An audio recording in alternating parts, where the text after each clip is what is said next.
Hey guys, tonight we sink beneath the sapphire shimmer of the Aegean Sea, somewhere off the coast of Antikythera, a rocky Greek island most people couldn't find on a map, even if they were standing on it. You're not diving for treasure. Well, not the shiny kind. You're here for something older, stranger, and far more confusing than gold. The water wraps around you like silk, warm and eerily quiet. Below, you spot the outline of a sunken ship, its timbers splintered and bones long since claimed by the sea. Scattered around the hull are amphorae, those familiar ceramic jugs used to haul olive oil or wine across empires. But that's not why your heart picks up its pace. No, it's something wedged beneath the collapsed beam, barely visible beneath barnacles and coral. It doesn't glint. It doesn't dazzle. It clings. You tug at the lump of green-black bronze. As you free it, your fingers run across something unexpected: grooves, ridges, and little mechanical teeth, like the insides of a wind-up toy from another world. The thing is fractured, rusted, barely holding together. But it's clear that whoever built this had a plan. A very detailed one. Fast forward to 1901, when sponge divers rediscover what you're now holding. Back then, no one knew what to make of it. A gear? From ancient Greece? Not a chance. Must be modern junk that got mixed in somehow.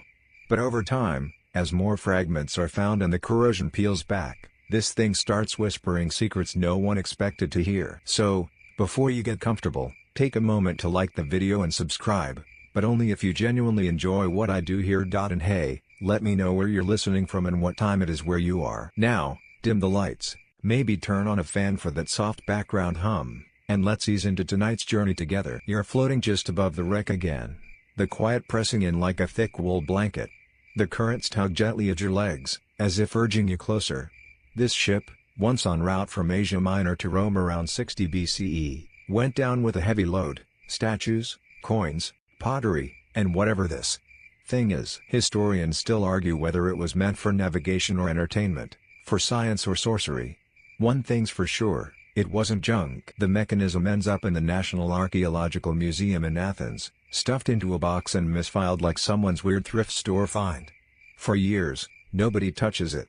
Imagine that, the most advanced machine in the ancient world sitting in a drawer, mistaken for just another broken statue. Classic. Decades pass. Technology improves. Someone finally thinks to scan the object with X-rays, and that's when the real fun begins. Inside the crusty bronze lump are dozens of gears. Tiny ones. Precise ones. Machined so accurately, they rival the stuff built for luxury watches today. You probably wouldn't survive a week trying to replicate this thing without modern tools, unless you also owned an army of time-traveling machinists and a very patient Greek god. As you hover in this watery dream, the reality of it all starts to blur. You're no longer just looking at a rusted gear. You're staring down a time capsule, one that shouldn't exist. One that suggests the ancient Greeks weren't just thinkers. They were builders. And they were weirdly ahead of schedule. You drift a little closer, and something catches your eye: Greek letters, barely visible, etched along the side of the fragments. Not decoration. Not a dedication. Instructions. Someone actually engraved operating notes on the device, like the world's oldest user manual. Some of it reads like astronomical math. Some like calendar markings. And some parts? Totally undeciphered.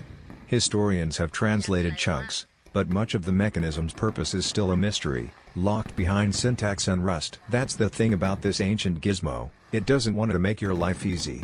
It wants you to work for it. Still floating above the wreck, you imagine being the Roman sailor hauling this delicate, ridiculously intricate machine onto the ship. Did they even know what it did? Or were they just told, "Hey, don't drop the weird bronze box"? You wonder if someone on board understood its gears and dials. Or if it was already considered magic by the time it left Greece. We tend to picture ancient civilizations as primitive. Sandals, torches, and shouting a lot. But this mechanism asks us to rethink that. It nudges your brain like a whisper through time: "You've underestimated us." And honestly, that whisper is a little smug. It's cold now. You're still under the waves, but something about the shipwreck feels warmer, like it's slowly coming back to life the more you learn.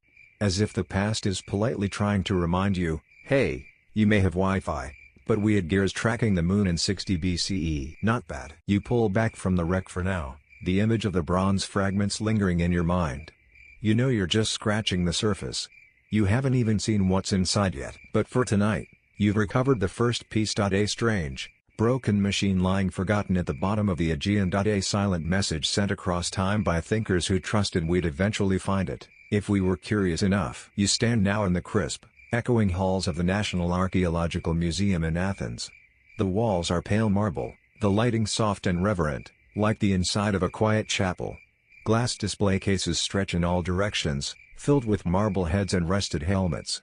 But you're not here for statues or swords. You're here for something stranger. It sits in its case like an old relic from a science fiction movie, except it's real. And ancient. And completely caked in centuries of sea minerals. Your eyes scan the chunk of greenish metal, just over a foot tall. It looks like it shouldn't matter, like something you'd toss in a junk drawer if you found it under your sink. And yet, you can't stop staring. This is the first recovered piece of the Antikythera Mechanism. Or at least, the biggest. They call it fragmente, and no, it doesn't do much anymore, unless your idea of doing something includes haunting historians and shattering everything we thought we knew about ancient tech. But let's rewind a little. It's 1901 again. And Greek sponge divers, likely just looking for treasure or salvage, have already hauled dozens of marble statues and jewelry from the Antikythera wreck. They're exhausted. Pruny. Possibly sunburnt. So when someone hoists up a lumpy chunk of bronze, nobody throws a parade. At first, the museum catalogs it as, no joke, corroded gear or astronomical curiosity. It doesn't get studied right away. There's no frenzy. No scholars rushing down hallways shouting, "We found the world's first computer." That would have been nice. But history's rarely that cinematic. It sits. And sits. Then, around 1902, a sharp-eyed archaeologist named Spiridonsties notices something weird. He sees teeth. Not the bitey kind, thankfully. Gear teeth. Neatly spaced, evenly cut. Inside what was clearly a solid chunk of bronze, now corroded into a fossil. And just like that, someone finally says it out loud. Hey! This might not be junk. Fast forward to the 1950s. Technology improves, and researchers finally get around to X-raying the lump. And oh boy! Beneath the coral and rust, a crazy mess of interlocking gears. Over 30 separate toothed wheels, all different sizes, stacked in layers like a mechanical lasagna. Each gear is hand-cut. Made from bronze sheets maybe 1 or 2 millimeters thick. And we're not talking big clunky gears like a medieval windmill. These are tiny. Delicate. Some as small as modern wristwatch parts. One gear has 223 teeth. Try counting that without your eyes crossing. Now you're really leaning in, aren't you? Because let's face it, nobody expects ancient Greece to casually cough up a complex gear system that makes medieval clocks look like Fisher-Price toys. You wonder, how did they make this? How did they even think of making it? Historians still argue whether these gears were made with lathes or hand files, whether the Greeks had machine tools lost to history, or whether we've wildly underestimated their patience. Because cutting that many teeth with today's gear cutting equipment is a pain. Doing it with no electricity, no steel drills, and a lot of guesswork? That's borderline masochistic. You picture some poor Greek artisan hunched over a gear blank, squinting at it like it just insulted his mother. Filing. Measuring. Filing again. Every tooth had to mesh perfectly or the whole thing would lock up. No pressure. And the kicker? Most of it's still missing. Only about a third of the original mechanism has ever been recovered. Maybe 82 fragments total, depending on how generous you are with fragment. Some are the size of your hand. Some barely cover your fingernail. And yet, even with just that, they've figured out the mechanism had at least 37 distinct gears. Possibly more. Some researchers believe it had as many as 69. Nice. This thing is like a jigsaw puzzle with no box, half the piece is gone, and somebody poured salt water and irony all over it. And yet, here we are, still trying to solve it. Your attention drifts to the faint etchings around the rim of fragmented Greek letters, maybe once legible, now half faded like the memory of a dream. Modern imaging techniques reveal more, long inscriptions carved into the metal plates, some even hidden between gears. They're instructions. Labels. Astronomical data. Even philosophical notes. Imagine cracking open your old DVD player and finding Plato engraved inside. Some of the writing describes the phases of the moon. Some mention the movement of planets like Venus and Mars. Other sections refer to eclipses, calendar cycles, even the timing of the Olympic Games. This wasn't just a toy. It was a knowledge engine. Still, no one's entirely sure what it looked like when whole. Reconstructions vary. Some show a box the size of a shoebox, with dials on the front and a hand crank on the side. Others add more layers, dozens of additional gears packed behind the face, like the world's most nerdy cuckoo clock. And yet it all fits. The math checks out. The mechanics are solid. You can turn the crank and the pointers move, showing moon phases, eclipses, even retrograde planetary motion. All calculated with gear ratios that would make a modern engineer clap politely and say, "Oh wow." Some argue it must have been ceremonial. Others insist it was a teaching tool, maybe even an elite calendar for rich patrons with too much time and not enough Google. A few fringe folks, of course, suggest alien influence. Because why not? But here's the cooler idea. Maybe this was just one of many. Maybe Antikythera wasn't unique. Maybe these devices were built, copied, passed down, and just didn't survive the centuries of war, fire, and occasional rampaging barbarian. You imagine a dusty Greek workshop, full of gears and sketches, long forgotten. Just waiting. And that coral-crusted gear in front of you? It's the last whisper of something that once ticked and turned and kept time with the stars. You're no longer in the museum. Now, you find yourself standing in a quiet lab, the kind filled with gentle whirring and the faint smell of dust and metal polish. There's a hush here, not out of reverence, but concentration. You're in the room where the Antikythera Mechanism finally started giving up its secrets. A table is lit from above like an interrogation scene. On it lies Fragment A, surrounded by cameras, clamps, and something that looks suspiciously like a dental X-ray. You lean in as a technician guides a high-resolution scan across the corroded bronze. Every pass reveals a little more: hidden gear teeth, buried inscriptions, mechanical layering so dense it looks like steampunk origami. The real breakthrough comes when someone decides to scan the thing in slices, like a CT scan for mummified machinery. That's when it happens. The screen lights up with gear teeth hidden inside the slab, perfectly preserved under layers of oxidation and coral. It's like discovering a Swiss watch buried inside a meatball. You're handed a tablet. On the screen is a 3D reconstruction of the mechanism, floating in digital space. You swipe through layers, watching bronze wheels slot into place one by one. Large gears mesh with tiny ones. A few are stacked off-center to mimic elliptical lunar orbits. There's even a clever pin and slot mechanism that causes one gear to wobble, intentionally, to simulate the moon's irregular speed across the sky. Let's pause on that. They didn't just make the moon go around. They accounted for the fact that it moves faster at some points in its orbit. Without calculus. Without telescopes. Without Tupperware. Historians still argue whether the Greeks understood the math behind this or simply mimicked natural cycles through clever observation. Either way, the result is the same, a level of precision nobody expected from an age better known for togas and theatrical shouting. The Antikythera Mechanism had at least two dials on the front. The main one showed the positions of the sun and moon against the backdrop of the zodiac. You could adjust the date using a knob, and the pointers would track celestial events with mechanical grace. It's like having an app, but made of bronze, and liable to turn green in the rain. On the back, two spiral dials displayed the Metonic and Saros cycles. You might not have heard of those unless you're a lunar eclipse enthusiast, in which case, respect. The Metonic cycle tracks a 19-year period after which lunar phases repeat on the same days. The Saros cycle predicts eclipses roughly every 18 years and 11 days. Together, these dials helped the user know when the next eclipse was coming, solar or lunar, down to the month and year. Just picture someone in ancient Greece turning a little bronze handle, watching the moon's pointer sweep across a dial, and calmly announcing, "Ah yes, the next eclipse will be on September 2nd, 215 BCE. Right around lunchtime." And being right. At this point, you're staring at the reconstruction like it's about to sprout legs and walk away.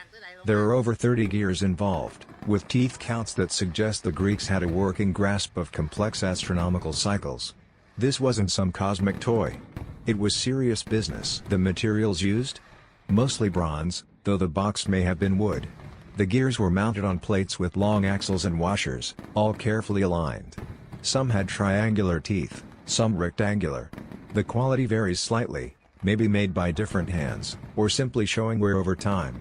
Still, the tolerances are mind-blowing. It's like finding out your ancestors didn't just invent the wheel, they invented the gear differential and forgot to brag about it. You try to imagine what this device sounded like when it turned.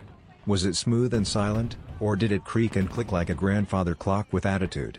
Did its owner sit with it under lamplight, slowly rotating the knob while tracking lunar eclipses, festivals, and planetary alignments? Did they mutter to themselves in ancient Greek like some overcaffeinated horologist? And speaking of planetary motion, here's a twist. Some reconstructions include indicators for Mercury, Venus, Mars, Jupiter, and Saturn, the 5 visible planets.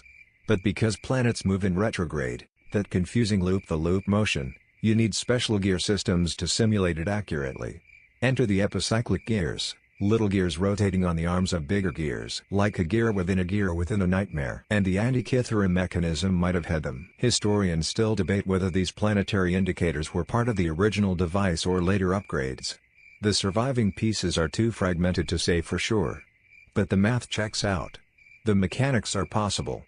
And modern replicas based on those models actually work. You glance over to a shelf lined with replicas, brass and bronze machines, lovingly built by modern engineers with way too much time and not nearly enough hobbies. Some have knobs, others cranks. Some are desktop size, others barely fit in a carry-on. All spin, click, and predict the heavens in a way that would make Galileo blush. And here's the kicker, all of this? Hidden inside a lump of coral-crusted metal for nearly 2,000 years. Found by accident. Misunderstood for decades. Revealed only by patience, obsession, and the persistent curiosity of people who simply couldn't let go. You turn back to the original fragment, still resting under glass. Still quiet. Still unwilling to tell you everything. But you're closer now. You know more than you did before. And yet, the mystery deepens. What else is buried in the wreck? What other machines have we lost? And just how far did ancient science really go? You're back in your imagination now, drifting through a workshop that hasn't existed in over 2,000 years. The air smells of heated bronze and olive oil. Soft afternoon light filters in through wooden slats. In the corner, a figure sits hunched over a table, jaw clenched in focus. You hear the faint rasp of a metal file. He's not carving a statue. He's crafting a machine. This could be Alexandria, Syracuse, or Rhodes. Historians still argue whether the Antikythera Mechanism was built in one of those places, or passed from one brilliant hand to another across the Mediterranean. But one thing is clear, whoever built it lived in a golden age of Greek science, a time when minds like Archimedes, Hipparchus, and possibly even Poseidonius were sketching the cosmos in ink and bronze. So who could have built it? Archimedes is the first name that comes to mind. That cranky old genius from Syracuse who shouted Eureka! In the nude and was so deep in thought he allegedly got speared by a Roman soldier because he refused to move from his geometry doodles. Classic Archimedes. We know he built complex mechanical devices. Some sources even suggest he created planetarium-like machines that could simulate celestial motion, one of which the Roman general Marcellus supposedly took back to Rome like a nerdy war trophy. But the Antikythera Mechanism dates from around 150 to 100 BCE, decades after Archimedes' death. Still, you get the sense that the builder was part of that intellectual lineage. Maybe a student of Archimedes. Or someone inspired by his wild contraptions and razor-sharp theorems. Then there's Hipparchus. This guy lived on Rhodes around the right time. He's credited with inventing trigonometry, yes, that triangle stuff you probably hated in school, and developing a super-accurate model of the moon's orbit. Not only that, he may have mapped over 800 stars. The gear ratios in the Antikythera Mechanism match many of Hipparchus's lunar models almost exactly. Coincidence? Maybe or maybe not. Historians still debate whether Hipparchus actually designed the device or just inspired it. There's no signature on the bronze. No made by Hipparchus stamp. But there's evidence, hidden in the math, the gears, and even the inscriptions, that whoever built this knew his theories. You stroll through this metal workshop as though it's familiar now. On one table, scrolls lie half unrolled, sketching orbits and cycles with delicate inked lines.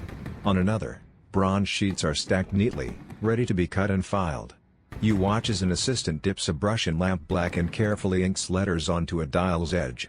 They aren't just building a machine, they're building a language for the sky. And over there, tools. No drills or lathes powered by electricity, obviously. But you spot a bow drill, its wooden shaft spinning between two hands. You see a set of hand files, maybe made of iron or stone, worn to the hilt. There are wooden molds and bronze castings. It's crude. But it works. The ancient Greek world had access to a lot more than we give it credit for. They had water clocks, odometers, even early steam devices like the famous Eolipile spinning ball that puffed steam and probably made priests look like wizards. The Antikythera mechanism fits into this forgotten tradition of Hellenistic engineering, one that flourished in spurts, then fizzled in silence. You can't help but wonder, was this workshop part of a guild? A school? A secret society of clockwork philosophers? Probably not. But there must have been a few people, maybe only one, who knew how to build something like this. And if there was one, surely there were others. And then the big question drops, why did they build it? To navigate? Possibly. Though it wasn't built to steer ships, it's too delicate, and way too complicated. A scientific tool? Almost definitely. It tracked celestial events, after all. But was it for teaching? Religion? Personal curiosity? Some scholars think it was a teaching tool, something a philosopher might use to demonstrate the harmony of the heavens to his students, spinning gears with a flourish like a cosmic magician. Others say it was built for a rich patron, maybe even royalty, as a display of intellect and power. A luxury calendar. A bragging device. The ancient Greek version of a smartwatch, except instead of counting your steps, it counted eclipses and planetary conjunctions. And here's the twist that makes your brain itch. If the Antikythera mechanism was built around 100 BCE, and if it really was a high-end piece of gear, that implies there was an entire culture of mechanical craftsmanship behind it. You don't just whip this out of thin air. You develop the techniques. You teach apprentices. You build simpler devices first. You mess up, probably a lot. But where are those prototypes? The training models? The broken gears tossed in frustration? Gone. Possibly melted down. Possibly destroyed in fires. Possibly rotted away in damp cellars. Or maybe still sitting in other shipwrecks. Waiting. You walk out of the imagined workshop with a strange ache in your chest. Because this isn't just about gears and dials. It's about how knowledge survives, or doesn't. The Antikythera mechanism feels like a whisper from a world that got too smart too early. A world that reached for the stars with bronze gears and almost made it, before war, decay, and forgetfulness erased the trail. But for one brief moment, in a forgotten Greek workshop lit by oil lamps and dreams, someone made the sky tick. You're back in the present now, or close to it, sitting at a table littered with sketches, notes, and modern reconstructions. A smooth brass replica of the Antikythera mechanism rests beside your elbow, its delicate dials catching the lamplight. You reach for the crank, give it a slow turn, and watch the gears begin to whisper. Tick. Click. Tick. It turns with quiet dignity, as if politely reminding you that it has already outlived empires. As you rotate it, the front dial shows the date moving forward, zodiac symbols circling like dancers in slow motion. You shift to the back, two spiral dials unwind themselves, the metonic cycle, curling around itself like a snake eating its own tail, and the Saros cycle, ticking off eclipses like some bronze prophet with OCD. You're mesmerized. This machine isn't just a calendar, it's a model of time. And then, something more astonishing clicks into place, the moon's phases. One of the dials displays a tiny silver and black ball rotating in sync with the lunar calendar. With the turn of the crank, it waxes and wanes with eerie precision. A clever set of gears inside doesn't just track the moon's orbit, it adjusts for the moon's irregular speed using that off-center pin and slot system we mentioned earlier. This one feature alone feels like a magic trick, but it's not magic. It's math. Specifically, it's Greek astronomy at its finest. You remember Hipparchus, the star catalog guy? The mechanism's lunar model aligns closely with his theories on the moon's elliptical orbit. In fact, one of the gear ratios in the device matches the exact 254:19 ratio he used to describe the moon's anomaly. Historians still argue whether that proves his direct involvement, or whether it's just evidence that his work had become widespread by then. Either way, that's not something you accidentally carve into a gear. That's planning. That's intellect. That's next-level nerdery. But it doesn't stop with the moon. Turn the crank a bit farther and the mechanism simulates eclipses, past and future. The Saros style, which tracks a 223-month cycle, is even divided into little sections labeled with Greek letters. Some researchers think those markings might indicate whether the eclipse is lunar or solar, or where it would be visible from. Others believe they reflect Babylonian eclipse prediction methods passed down through trade, conquest, and long, coffee-fueled scroll-writing sessions. Because yes, the Greeks borrowed a lot from Babylon, Egypt, Persia, you name it. Ancient science wasn't nationalist. It was opportunistic. If someone else had a good system, you took it, translated it, tweaked it, and slapped your own beardy philosopher's name on it. The Antikythera Mechanism is a gorgeous Frankenstein of shared knowledge, turning Mesopotamian skywatching into Hellenistic hardware. Still, the deeper you look into this thing, the stranger it gets. You turn to the front again. There's a pointer labeled with Greek zodiac symbols, Aries, Taurus, the usual suspects. As you rotate the crank, the sun's position moves through each sign.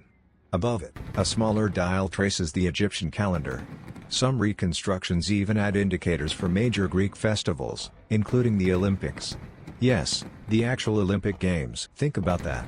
A device that could predict eclipses and let you know when to book your chariot tickets. You feel a slight chill down your spine. It's like holding the iPhone of the ancient world, if the iPhone came with crank handles and didn't autocorrect Mars to Mark. And yet, despite all this precision, there's something oddly human about the mechanism. It's not perfect. Some of the gears are misaligned. The tooth cuts are slightly uneven in places. There are adjustments that suggest the maker made last-minute changes, maybe even post-assembly tweaks. One part might have been added later. Another, perhaps meant to simulate Mercury's movement, was never finished. This wasn't mass-produced. It was bespoke. You can almost hear the sighs of the ancient artisan as they filed one more tooth, realigned one more axle, cursed the gear that jammed again. It's elegant, but not divine. It's smart, but not infallible. And that makes it even more impressive. Still, for all its wonders, it's what's missing that makes your stomach drop. You glance at the fragments laid out in the lab. Only about a third of the original mechanism survives. The rest? Lost to the sea. Maybe buried beneath centuries of sediment. Maybe shattered into specks by time, salt, and accident. And here's where your imagination takes a darker turn. What if there were more? What if this wasn't the only one? There's no record of the Antikythera Mechanism in surviving texts. None. You'd expect at least someone. Pliny the Elder, Ptolemy, one of those prolific guys with too much time and a scroll addiction, to mention it. But nothing. Nada. Crickets. That silence might be the most unnerving part of all. Historians still argue whether the mechanism was a unique marvel or part of a broader tradition of advanced craftsmanship that simply didn't survive. The loss of the Library of Alexandria, multiple wars, the Roman Empire swallowing Greece, any of those could have erased centuries of mechanical knowledge in a weekend. And so here you are, turning a delicate replica with modern hands, trying to reconstruct a voice from the past that didn't plan on being forgotten. Tick. Click. Tick. It's not loud.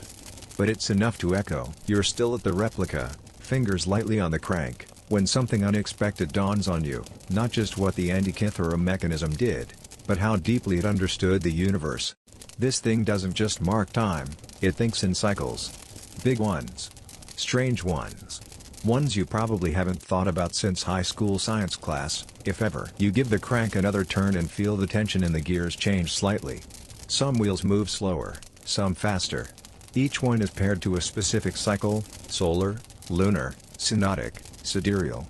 Try saying those 10 times fast while sleep deprived. But seriously, this mechanism doesn't just know what day it is. It knows where the moon is in its 18.6-year wobble around Earth. It knows when Venus is going to retrograde, and when Saturn's finally going to stop looking like it's playing cosmic bong. You squint at a gear labeled 127 teeth. That's not random. It's tied to the so-called Callippic cycle, a 76-year period used to refine the calendar and sync solar and lunar years. It's the kind of cycle that doesn't feel very practical unless you plan on living 4 lifetimes or keeping the same wristwatch forever. Still, they built it in. Because why not? Historians still debate whether ancient Greeks fully grasped the complex harmonics behind these cycles or simply mimicked patterns passed down from Babylonian astronomers. Either way, it's clear they respected the sky. They watched it, mapped it, mirrored it in bronze. In a way, the Antikythera Mechanism wasn't just a calendar. It was a philosophy machine. You picture an ancient scholar cranking this thing during a quiet evening by oil lamp. Not just marking a date, but contemplating their place in a vast, spiraling cosmos. Imagine watching those dials click into place and realizing, I am one small gear in a much larger mechanism. A little existential, sure. But comforting, too. And here's where things get weird. In a delightful, history is stranger than fiction kind of way. One of the theories? This machine could predict color changes in eclipses. Yes. Not just when they'd happen, but how red the moon might look during totality. That's not just astronomy. That's practically meteorology with gears. Even if this feature wasn't fully implemented, the idea alone is staggering. It suggests someone wasn't satisfied with tracking time, they wanted to measure experiences. How the sky felt. And just when you think you've wrapped your head around this thing, someone hands you a theory about fortune telling. Oh yes. Some researchers believe parts of the device may have been used to cast horoscopes. Not in the "your lucky color is turquoise" kind of way, but in serious Greek astrological terms, planetary conjunctions, signs of divine favor, maybe even choosing wedding dates or avoiding bad omens. It makes sense. In ancient Greece, science and spirituality weren't at war, they were roommates. Astronomy and astrology lived in the same building and borrowed each other's sugar. So a machine that tracked the planets could also be used to interpret the will of the gods. Imagine selling that to a client today. Yes, it calculates lunar perigees, but it also tells you when Mercury's being a jerk. Now you're wondering what else it did that we haven't figured out yet. Because here's the thing. Most reconstructions rely on only a fraction of the original parts. That means we might be missing entire functions. Was there a separate dial for Mars's weird orbit? A flip-top lid with storage? Did it play music? Okay, probably not. But never say never. Historians still argue whether the missing parts were part of the original build or later additions. Some think there was a second layer, maybe even a second faceplate. Others think there could have been a long pointer indicating planetary retrogrades across a wide arc. One team even proposed a digital-like readout made of rotating drums. Bronze readouts, in the 2nd century BCE. You pause to absorb that for a moment. Then you lean forward and look at the thing again. Not just at what it shows, but what it implies. Because to build something like this, you don't just need a workshop and a sharp file. You need a base 60 counting system, accurate models of lunar anomalies, planetary period ratios, a gear layout that converts linear input to cyclic output, and the patience of a monk making wedding cakes with tweezers. It's not a leap to say the Antikythera Mechanism represents the most advanced engineering in the ancient world. Not pyramids. Not aqueducts. Not marble columns. It's intimate, mechanical genius. Made not to impress emperors, but to help a single human being understand everything. And then it was lost. Dropped in the sea during a storm. Or maybe tucked away in a chest, meant as a gift. Or confiscated in a Roman raid, loaded onto a ship that never made it to port. Whatever the story, the device sank, quietly, unceremoniously, and sat in salt and silence for 2,000 years. You sit back from the replica now. It's still ticking gently, as if it never stopped. And in a way, it didn't. Because every time someone turns that crank, be it in a lab, a museum, or your daydream, it starts the cycle again. Moon, sun, stars, eclipse. All repeating. All knowable. All tucked inside a few gears and the eternal curiosity of people who just needed to know. You're sitting now at a long wooden bench in a sunlit courtyard. At least, that's where your mind drifts as you imagine how these tiny bronze teeth came to be. In front of you lies a gear, no bigger than the palm of your hand, freshly cast and just barely cooled. It's still rough around the edges, clinging to the shape of the mold that birthed it. And you've got the job of shaping it into perfection, with no machines, no lasers, no tolerance testing software. Just tools, hands, patience. Welcome to ancient Greek precision engineering. Population, basically nobody. The Antikythera Mechanism wasn't just a marvel of design, it was a feat of manufacturing. And tonight, you're about to get cozy with one of the most frustrating and strangely inspiring questions in archaeology. How the heck did they actually build this thing? You stare down at one of the recovered gears, somewhere between 127 and 223 teeth, depending on which piece you're imagining. Each tooth must be evenly spaced, shaped to mesh perfectly with its neighbor, and capable of turning smoothly without jamming. That's already hard. Now do it 36 more times. Historians still debate whether the Greeks used bronze casting for these gears, or if they were hand-cut from thin bronze sheets with chisels and files. Some believe they used templates, gear blanks scribed with compass and ruler, then laboriously shaved down one tooth at a time. Others think a kind of lost machinery existed, primitive gear-cutting jigs or semi-automated lathes powered by water or muscle. No such tools have survived, of course. Just the scars they left behind in the bronze. Modern metallurgists have examined these fragments under microscopes and found tooling marks, tiny lines and burrs that suggest careful filing, possibly under magnification. It's not impossible they used lenses. After all, the Greeks were experimenting with optics, And polished quartz was available. That's right, we're talking ancient gear making with what might have been the world's earliest bifocals. You laugh softly, imagining a craftsman squinting through a polished pebble, cursing under his breath as his file slips and ruins the 116th tooth. You try to picture the workshop, bronze dust floating in sunbeams, tools laid out like surgical instruments, a master artisan instructing an apprentice. Again, no pressure. Just carve this mathematically perfect shape 67 more times. And don't forget tolerances. The device works only if everything is aligned. That means shafts, washers, pins, all with precisely carved slots, many of them thinner than a matchstick. Modern reconstructions show just how tight the margins are. Misalign a pivot, and the whole thing binds up like a rusty fidget spinner. And then there's the casing. The Antikythera Mechanism wasn't just a mess of gears dumped in a box like ancient IKEA. It was packaged. The bronze gears were housed between two metal plates, often assumed to be enclosed in a wooden case with a front and back dial, possibly with hinged doors. Inscriptions were etched onto the inside surfaces, explaining the machine's functions in astonishing detail. One modern researcher referred to it as a user interface. Another called it a knowledge display system. You call it a miracle. The original device, based on reconstructions, was likely about the size of a shoebox. That's right, all of this incredible complexity packed into something you could carry under one arm, provided you didn't mind carrying a 14-pound riddle with a tendency to sprout corrosion. You move your fingers over the surface of the replica, tracing the gear teeth with quiet awe. The materials may be simple, just bronze and maybe a wooden housing, but the craftsmanship is anything but. Even today, few hobbyists can reproduce the Antikythera mechanism accurately without computer modeling. Try building one from scratch with only hand tools, and you'll learn fast that ancient craftsmanship wasn't just skilled, it was borderline supernatural. And yet they did it. Not once, probably, but many times. The degree of refinement in the Antikythera mechanism suggests an evolution of technique. This wasn't someone's first attempt. Which raises another eerie question: where are the others? Historians still argue whether the Antikythera mechanism was part of a series, maybe used in schools, temples, or observatories. If so, we've lost the entire production line. Maybe they were destroyed in the sack of Rhodes, or melted for scrap by people who never imagined bronze could remember the stars. Or maybe, just maybe, there's another one out there, still waiting under centuries of silt and sand, quietly ticking in its dreams. You step back from your metal workshop now. The replica's gears are still. The lab is quiet.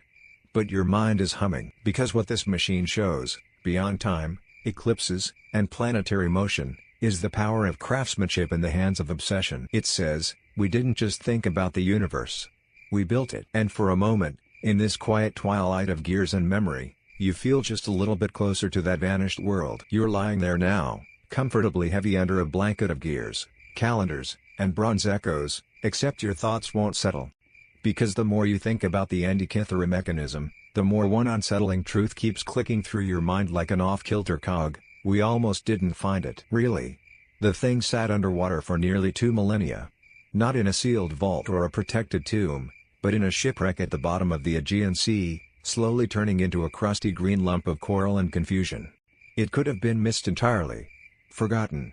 Ground down by currents and fish teeth. Instead, it surfaced, accidentally, because a sponge diver got caught in a storm. You close your eyes and drift back to that day in 1900, off the tiny Greek island of Antikythera. It's early spring, and the sea is still cold. A group of sponge divers from Simi, wearing full canvas suits and those enormous brass diving helmets, yes, the ones that make them look like they're about to wrestle an octopus, descend beneath the waves. The water is murky. Visibility? Not great. But then, one diver sees something strange. A statue? A bronze arm? A tangle of amphorae and pottery shards? He surfaces in shock, mumbling something about a pile of dead bodies. It turns out they're marble sculptures. Cue chaos. Word spreads. Soon, the Hellenic Navy gets involved. Over the next year, divers bring up a small museum's worth of classical treasure: weapons, glassware, bronze figurines, chunks of statues with eerily lifelike eyes still intact. It's the first major underwater archaeology project in history, and nobody knows what they're doing. People nearly die from the bends.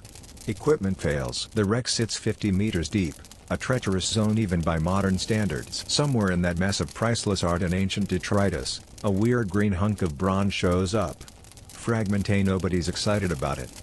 No one gasps, "We found the earliest known analog computer." Because at the time, the concept of analog computer barely exists. It's logged quietly. Put in a museum drawer. Misunderstood. Forgotten again. Historians still argue whether it would have remained anonymous forever had it not been for Spiridge Ties, who glimpsed gear teeth through the corrosion in 1902 and whispered the equivalent of, this is not a sculpture." Even after that, the momentum was glacial. Research didn't ramp up until the 1950s, when British physicist Derek de Sola-Price decided to take a crack at it. He X-rayed the fragments and began to piece together what everyone had missed. 30 gears. Predictive dials. Astronomical inscriptions. Suddenly, the object nobody cared about was the object everyone needed to understand. Price published his findings in the 1970s. He called the device the Antikythera Mechanism. And just like that, the mystery was born. Since then, it's become the poster child for ancient technology that shouldn't exist. Documentaries, academic papers, 3D reconstructions, even Lego models. Yes, someone actually built a working Lego version of it, because of course they did. You imagine the mechanism resting silently at the bottom of the sea, just inches away from being buried forever. All that knowledge, all that craftsmanship, almost erased by barnacles and tide. And here's where things get even more mind-bending. The Antikythera wreck was re-explored in the 1970s, this time by none other than Jacques Cousteau. Yes, that Jacques Cousteau, the man who basically invented ocean documentaries and made everyone want to wear red knit caps. His team found even more artifacts, including human remains and luxury goods, confirming that this was a high-end Roman cargo ship. Historians believe the ship sank between 70 and 60 BCE, possibly en route to Rome from the eastern Mediterranean, loaded with loot from Greece. Maybe a nobleman's private art collection. Maybe diplomatic gifts. Maybe stolen temple goods. It's hard to say. But buried in the cargo hold, between a bronze horse and some marble torsos, was this impossibly sophisticated device, wrapped in wooden casing, silently waiting to be remembered. You can't help but wonder, was it stolen? Gifted? In transit to a Roman collector who had no idea what he was about to receive? Was the person who built it still alive when the ship sank? Was anyone who understood how it worked still around by then? That's the tragedy. The machine didn't vanish because it failed. It vanished because time did what time always does. It buried genius in layers of war, decay, and distraction. You sigh softly and stretch your legs. Still no comfortable answer. The Antikythera Mechanism raises a brutal question about our own civilization. What else have we lost? You imagine workshops in Alexandria, labs in Carthage, towers in India, full of mechanisms that never made it into the history books. Whole traditions of engineering that flickered out because one library burned or one empire collapsed. And this one bronze ghost? It slipped through by mistake. So, as you lay there now, feeling the gears slow in your mind, you hold on to one thing. This tiny machine is a reminder. A whisper. A bronze post-it note from the past that says, "We were smarter than you think." And maybe, so are you. The room is dim now. Maybe just a desk lamp left on, casting long bronze-colored shadows across the floor. You've leaned back in your chair or maybe sunk deeper into your pillow, and the Antikythera Mechanism ticks along gently in your imagination like a sleepy pocket watch. But your mind? Still turning. Because tonight, you're wondering something different, not just what the mechanism was or who made it, but what it meant to the people who used it. Let's suppose you were an ancient scholar, living somewhere like Rhodes or Alexandria in the 2nd century BCE. You're not a mystic, but you believe the cosmos has meaning. You think the stars move with purpose, the planets follow divine rhythms, and eclipses aren't just shadows, they're messages. And suddenly, you're handed this device. A box that lets you turn a knob and see the future. Not in vague signs and omens, but in precise, mechanical motion. You twist the crank and watch the moon darken, the sun align, the calendar reset itself. You rotate it forward and mark the day of an eclipse. You rewind and see the last Olympiad. You peek behind the sky and discover that it's clockwork. It had to feel like holding a piece of the divine. Historians still argue whether this device was secular, sacred, or somewhere in between. Was it a scientific tool for teaching planetary motion? A personal planner for the elite? A way to calculate the best dates for rituals and festivals? Or was it simply a demonstration, A marvel of craftsmanship meant to impress visiting dignitaries and send them home blinking? Whatever the case, there's no doubt it projected authority. If you own something like this, you weren't just smart, you were cosmically connected. You understood the sky. You made time tangible. You could predict things no one else could. That alone was power. You imagine a philosopher, draped in linen, standing before a crowd and using the mechanism to explain the heavens. He cranks it slowly, pointing to the zodiac, tracing the sun's path, aligning the moon to its proper house. Observe, he says, in that measured ancient cadence. In 4 cycles of sorrows, the eclipse will return. Gasps. There are no charts. No spreadsheets. Just this machine, simple in size, impossibly deep in meaning. And even more curiously, the inscriptions on the Antikythera Mechanism, what remains of them, are not just labels. They're instructions. Paragraphs of text, etched carefully into the bronze, telling the user how to operate the device. Like a manual. Or a tutorial. The language is formal but practical. No flowery philosophy. No grand theological proclamations. Just, here's how it works. Turn this. Read that. Watch for the eclipse. And that's where this whole thing takes a deeply human turn. Because even in 100 BCE, someone needed instructions. Someone needed to read the manual. You chuckle softly. 2,000 years later, people still don't read the manual. Some things never change. There's also evidence that the text refers to other mechanisms, plural. Other devices that could track or model different phenomena. Lost companions. Maybe larger machines. Maybe simpler ones. All gone now. But the words remain, stubborn and scratched into metal. So maybe it wasn't meant to be mysterious. Maybe it was just meant to be used. Not worshipped. Not hoarded. Not hidden away in a vault, but held, turned, read, shared. You think again about the fact that no ancient writer mentioned this thing. Not Cicero, not Ptolemy, not even Pliny, who once wrote a paragraph about a guy who could fart music. Yes, really. Why the silence? Some say it's because the mechanism wasn't unique. Maybe devices like this weren't newsworthy. Maybe they were rare, but not unheard of. Maybe Greek science was simply that far ahead, and it just slipped through the cracks of history when Rome took the wheel and drove straight into the Dark Ages. Others suggest the opposite. That it was unique. That it was the personal creation of a genius lost to time. That the reason no one mentioned it is because nobody else had ever seen one. Either way, what you're holding in your thoughts now is more than a mechanism. It's a survival story. It survived storms, shipwreck, corrosion, and centuries of forgetfulness. It survived neglect and misinterpretation. It waited patiently on a museum shelf while other treasures got the spotlight. And then, finally, someone turned it over, looked a little closer, and noticed the teeth. And the sky began to turn again. You drift now through a quiet corridor, your mind's museum, lined with relics under glass. The lighting is soft. The world feels a little farther away. And ahead of you, behind a thick protective case, is fragment A of the Antikythera Mechanism. Not the replica. The real thing. Corroded. Mysterious. Incomplete. Yet still holding court like a patient oracle who knows you're going to ask too many questions. You approach it slowly. Up close, the thing looks like little more than a lump. The bronze has turned a deep, mottled green. Coral growth has fused itself to the metal like barnacle tattoos. There are cracks, missing chunks, and jagged edges where gears used to be. It looks fragile, almost haunted. And then you lean just a little closer.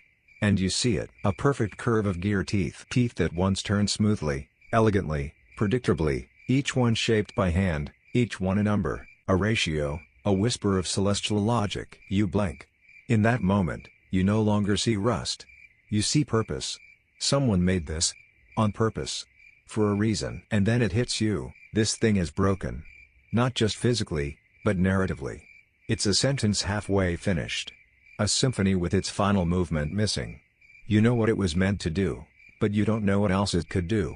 And you probably never will. Historians still debate what we've failed to reconstruct. There may have been more gears, additional displays, even a cover panel that's never been recovered. The writings we've deciphered only represent a portion of the full text.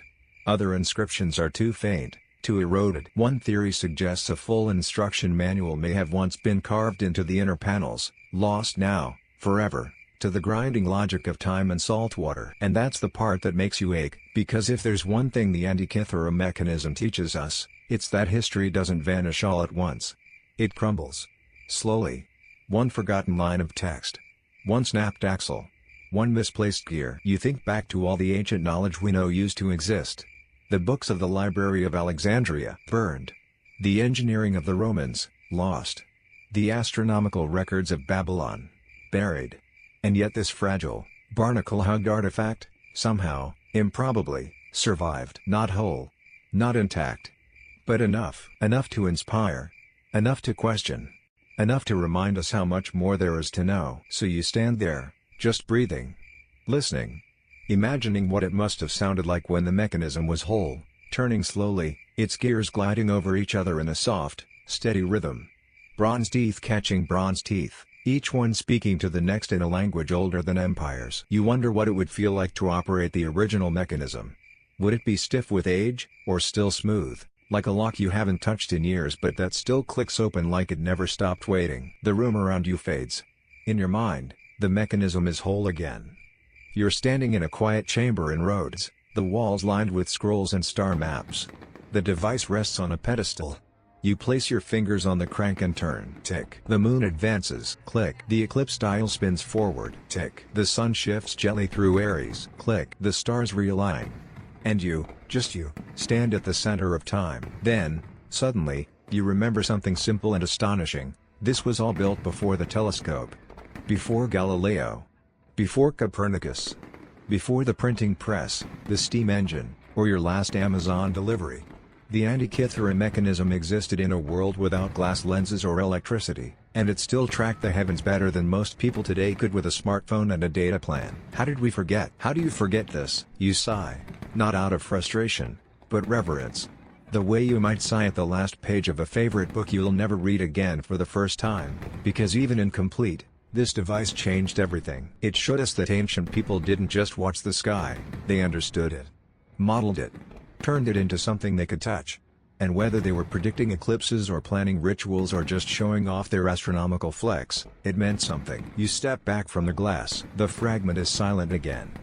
Waiting. But now, you know what to listen for. You're walking now, not in the museum, not underwater, but through a dreamscape of ancient knowledge. Beneath your feet, the floor is tiled with constellations. Above, great gears turn slowly across a dark sky. It's peaceful here, like a planetarium built by myth. And somewhere in the center of it all, the Antikythera Mechanism turns itself, patient as ever. But your thoughts are drifting outward now, beyond the gears. You start to wonder, what if we never lost this knowledge? It's a fun little thought experiment, isn't it? Imagine if devices like this had been passed down, copied, improved. If the Romans had mass-produced them. If the knowledge hadn't been erased, or burned, or hoarded in some doomed temple during a citywide library sale. Where would we be now? Would clocks have appeared 1,000 years earlier? Would the Renaissance have kicked off in the 3rd century? Would we have sent satellites into orbit by the 1400s?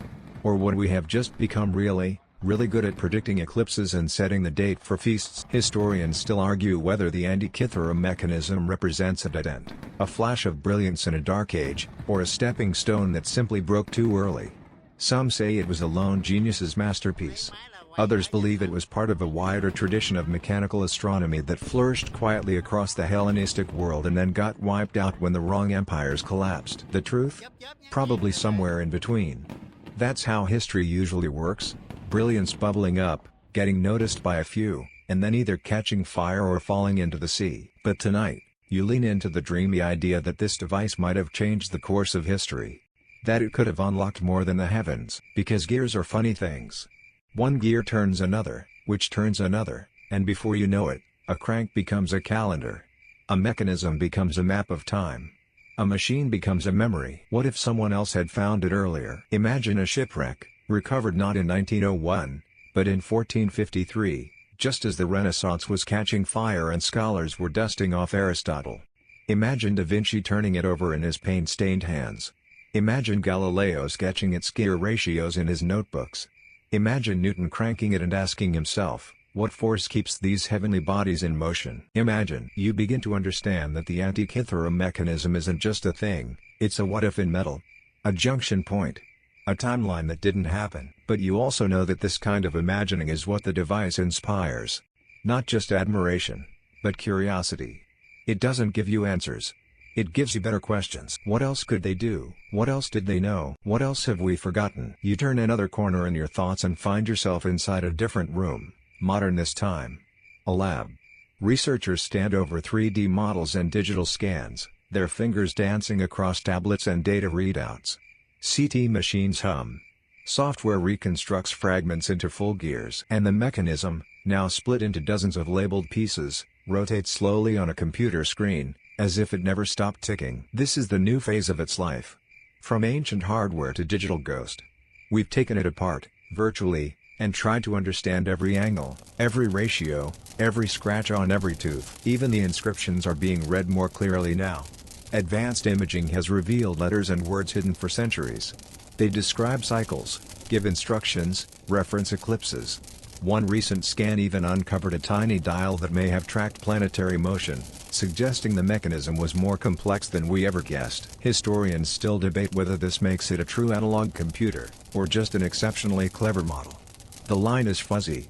But honestly, at this point, does it matter? It behaved like a computer. It processed inputs. It simulated real-world systems. It gave predictions.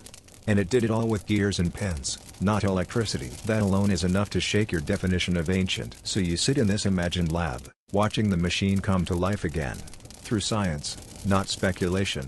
And it's beautiful, because even though it broke, even though we lost it, even though time tried to grind it into sand, the Antikythera mechanism is still doing what it was designed to do. It's helping us understand the cosmos. It's helping us measure time. It's helping us not forget. You're floating now, mentally, at least, in that liminal space between history and dream, where the boundary between fact and legend gets a little blurry, a little soft at the edges. The Antikythera mechanism has pulled you so far into its orbit that time itself feels like it's ticking to bronze rhythms. And maybe that's the point. Maybe this whole story, of gears and stars, of sponge divers and philosophers, isn't really about the device at all. Maybe it's about time. Your relationship with time. Because the more you've imagined turning that crank, the more you realize, this machine isn't just tracking time. It's translating it, and it's making you feel it differently. You've always thought of time as linear, hours, days, weeks, barreling forward like a train you can't slow down. But the Greeks? They saw time in cycles. In returns. In rhythms. The Antikythera mechanism doesn't measure minutes, it mirrors the sky. It tells you not just what's happening now, but what's coming around again. And that, somehow, is more comforting than a ticking clock. So tonight, in this mental drift, you think about how the mechanism reorients your sense of time. The lunar cycle, 29.5 days. The metonic cycle, 19 years. The Saros cycle, 18 years and 11 days. Eclipses that echo across centuries. Celestial rhythms that remind you, nothing is gone forever. It all comes back around. Historians still debate whether the Greeks thought of these cycles as fate or freedom. Were the heavens a divine plan to follow? Or were they a pattern to learn from, maybe even predict and prepare for? Either way, the Antikythera mechanism gave them tools, not just to mark the days, but to navigate them. You can see why that would feel like magic. Now you find yourself imagining a quiet moment in antiquity. A scholar sits alone in a study, holding the mechanism in both hands. He cranks it slowly, watching the eclipse pointer edge forward. He knows the event is still years away, but the machine tells him when, and even where in the sky it'll appear. No augury. No sacrifice. No reading of entrails. Just gears. Knowledge. Time on a spindle. You smile. That's the real miracle here. Not the bronze. Not the math. But the mindset. Because let's be honest, even now, with satellites and smartphones and cloud-connected everything, how many of us really understand the rhythms of our world? We measure time in deadlines and delivery windows. The Greeks measured it in moonlight and shadow. Our phones might tell us when the next eclipse is, but only the mechanism shows it, quietly, gently, with elegance. A turning dial, a shifting pointer. A reminder that we live in a repeating sky. And then there's the artistry. Let's not pretend this was a cold, clinical tool. It was beautiful. The Greeks didn't make it out of raw iron or chipped stone. They made it of polished bronze, inscribed it with carefully carved Greek letters, and possibly housed it in wood and ivory. This was not a utility object. It was a statement piece. Not unlike the way you might frame a globe in your study, not because you need it, but because it reminds you where you are. The Antikythera Mechanism reminded people when they were. You tilt your head as if you can hear it turning. Maybe you can. Click. Tick. The sun pointer moves another degree. The Olympic Games dial advances 4 years. Somewhere, the tiny lunar phase disk rotates, half-shadowed, silver and black. And suddenly, you think about how fragile it all is. The original mechanism, what's left of it, is just a few corroded chunks of metal. It shouldn't have survived. And yet it did. Because one person saw gears. Because another saw value. Because people kept looking. Because time, like the machine itself, moves in strange loops. You sit with that thought a while longer. You think about how much of history doesn't survive. How many inventions get forgotten. How many names get worn off stone. How many tools, ideas, insights, all vanish when the wrong kingdom collapses or the wrong library burns. But not this one. This one came back. It surfaced. It endured. It told its story one fragment at a time. And now you're here, listening. You can almost hear the ocean again. Feel the water pressing in around that ancient wreck, heavy and dark, where the mechanism once lay hidden. Waiting. Not just to be found, but to be understood. And somehow, across 2,000 years of corrosion and confusion and scholarly squinting, it was. You rest a little deeper now. The gears in your mind are slowing. But the ones in the sky? Still turning. Always turning. You're lying still now, deeper in the calm. But your thoughts are doing that quiet hum, like a small, sleepy machine still warming down. There's something about the Antikythera mechanism that makes it hard to let go.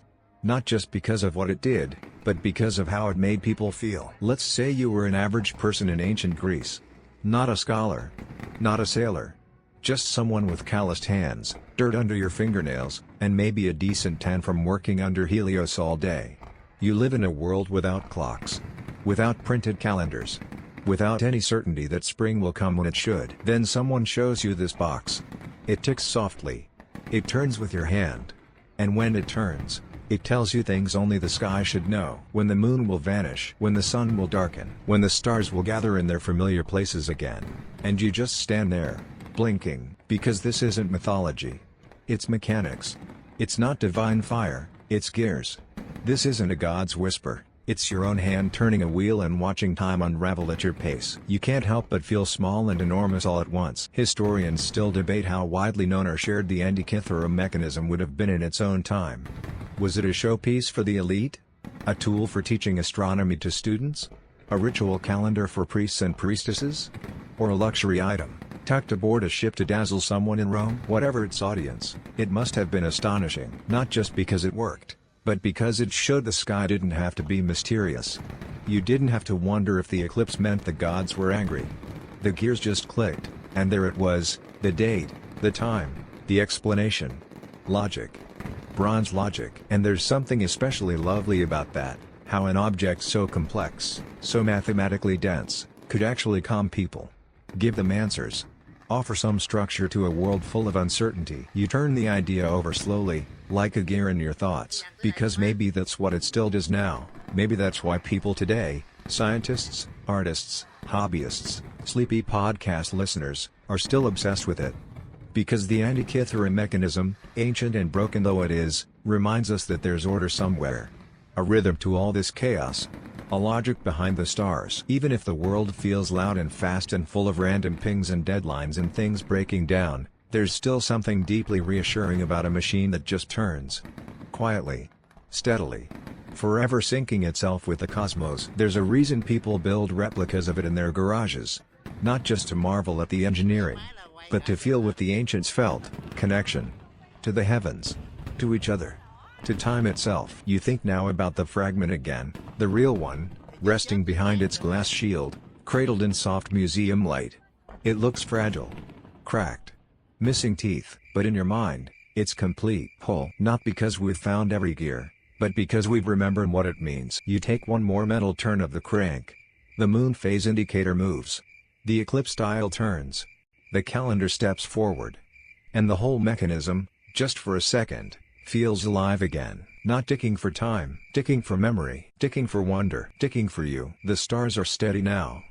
Your breath has slowed, matching the rhythm of the turning gears. You can still picture behind your eyes, soft bronze wheels gliding past each other in celestial choreography.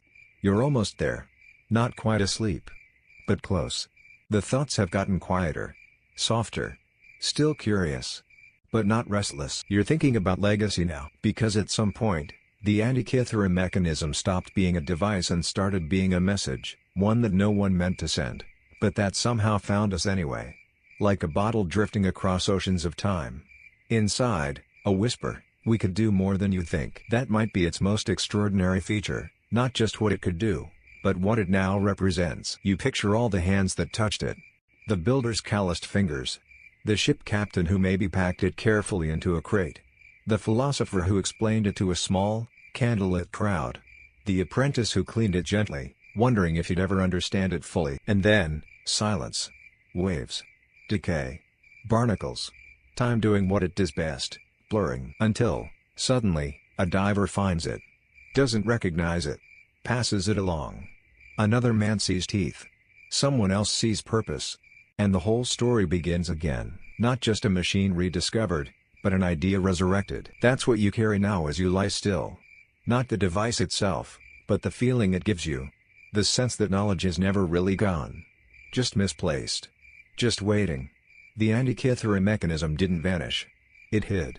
And it waited patiently, not for a king, not for a conqueror, but for a questioner. That means something. Because if this ancient device, corroded and forgotten, could whisper its secrets across 2,000 years, then maybe other things can, too.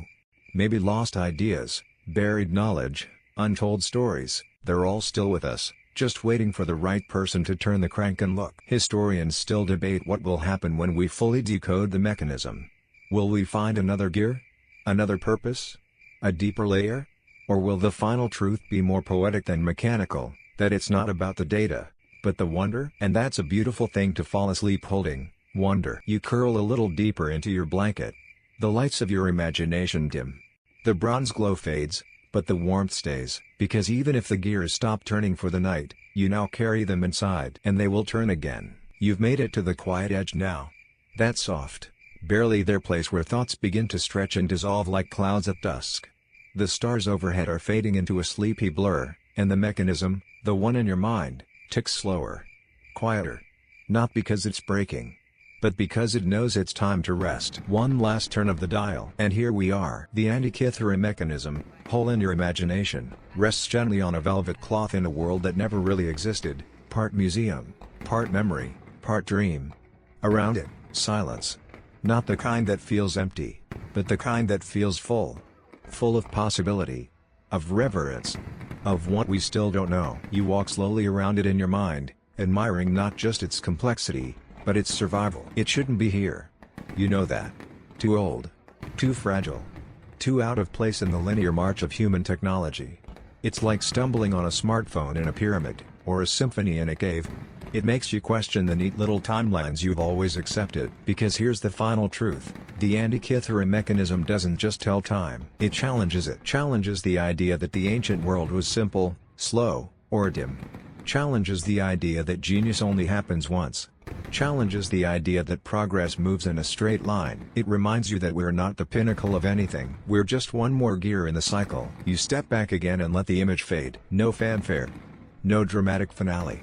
Just the slow winding down of a machine that did its job better than anyone expected. It gave us a glimpse, however brief, however partial, of a world where the cosmos was knowable, where the stars turned in rhythm with the human hand, and where curiosity was carved into bronze. And now, it rests. And so do you. The mechanism fades gently into darkness now, its final rotation complete. The bronze gears, once clinking gently in your thoughts, fall still. The dials stop spinning. The stars slow their dance. And your breath deepens. There's nothing more to discover tonight. No more inscriptions to decode. No more hidden gears to speculate about. You've seen it all. Held it. Turned it. Let it whisper its story to you across 20 centuries. And now, you let it go. Let it drift back beneath the sea of memory from which it surfaced, softly, slowly, like a gear easing out of motion. Your body is still. Your thoughts uncoil. The questions it asked, those wonderful, impossible questions, can wait. For another night. Another dream. Another quiet moment when you feel the need to wind time backward and touch something ancient. But right now, you don't need knowledge. You need calm. So you let your limbs relax. your mind slow. And as your room darkens and softens around you, remember, somewhere, under layers of time and history, other secrets wait. Other stories are sleeping. Waiting for the light. Waiting for the right eyes. The right hands. The right wonder. But for now, all is still. The mechanism is at rest. And so are you. Sleep well.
tới đây luôn á.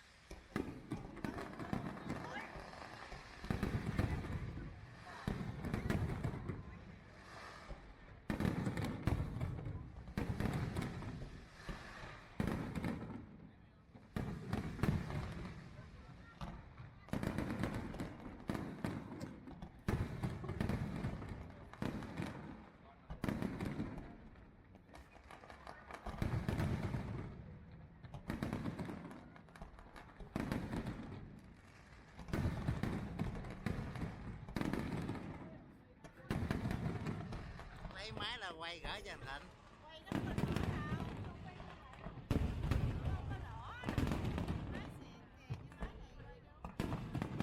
Thì chớp nhán được rồi.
Dàn tới đây luôn á.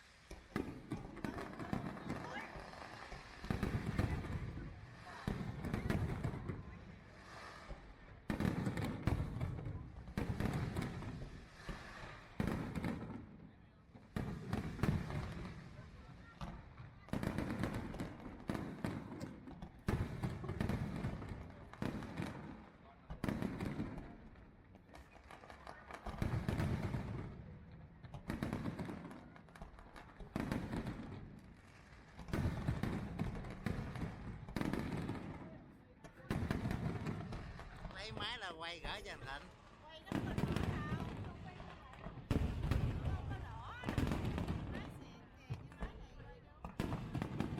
chớp chớp nhán nhán được rồi.